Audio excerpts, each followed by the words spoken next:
Dalle parole finalmente si passa ai fatti, anche se siamo solo al primo tratto. Lo vedete alle mie spalle, un tratto di circa 3 chilometri, è un tratto a 4 corsie. Siamo in Contrada Casena, in territorio di Favara, ma già alcuni disagi saranno evitati, come quello di entrare in territorio di Favara per accedere sulla 640. Dunque un primo importante passo in avanti. Oggi la cerimonia di inaugurazione, la presenza di numerose autorità civili, militari e religiose, ovviamente il presidente della provincia, il sindaco di Agrigento, il sindaco di Favara, l'assessore regionale alle infrastrutture Pier Carmelo Russo e i vertici dell'ANAS, ma anche Monsignor Francesco Montenegro, che ha dato la benedizione a questo primo tratto.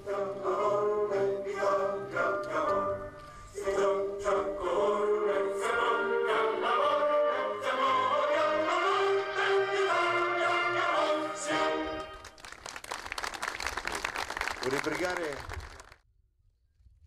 bene. Questa inaugurazione è importante come valore assoluto sia per il territorio sia per il messaggio che oggi, 10 novembre, in una situazione 2011, in una situazione di crisi importante del sistema Italia, della Repubblica Italiana, manda, nel senso che dimostra che non si deve perdere la speranza, che bisogna lottare perché l'Italia mantenga il proprio ruolo nell'Unione Europea e che c'è un sistema di imprese, di enti locali, di territorio, di cittadini, di operai che questo risultato vuole ed è in grado di raggiungere. L'impegno dell'ANAS si traduce oggi in un primo concreto segnale con l'inaugurazione di questo primo tratto. Questo è il primo segnale, pensiamo ovviamente di continuare ad andare avanti. Pensiamo che entro il 2012, inizio del 2013, ma proprio inizio, tutta la tratta di 35 km possa essere realizzata. All'altezza del distributore ERG, sul versante in prossimità di Agrigento, lì c'è un ostacolo che frena l'apertura di questo tratto, che sarebbe importante. È proprio il prossimo obiettivo che abbiamo. Era necessario realizzare questa prima parte dell'infrastruttura per poter poi concentrare tutte le maestranze in quel tratto e a breve riaprirlo. Tempi? Credo nell'arco di 2 o 3 mesi massimo.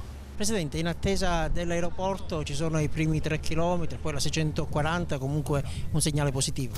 Sì, il segnale è certamente positivo e forte, e mi auguro che non si faccia una fermata per ogni 3 chilometri, perché significherebbe farne altre 9 oltre a questa. Veda, questo la dice lunga sulla nostra condizione nel territorio. Noi festeggiamo 3 chilometri perché proprio non siamo abituati ad avere quello che ci spetta di diritto e quello che il territorio ha bisogno. E allora è una fanfara di persone, di situazioni, certamente positivo, però è chiaro che abbiamo bisogno di altre cose che hanno più sostanza, oltre al fatto che questa strada diventa importantissima.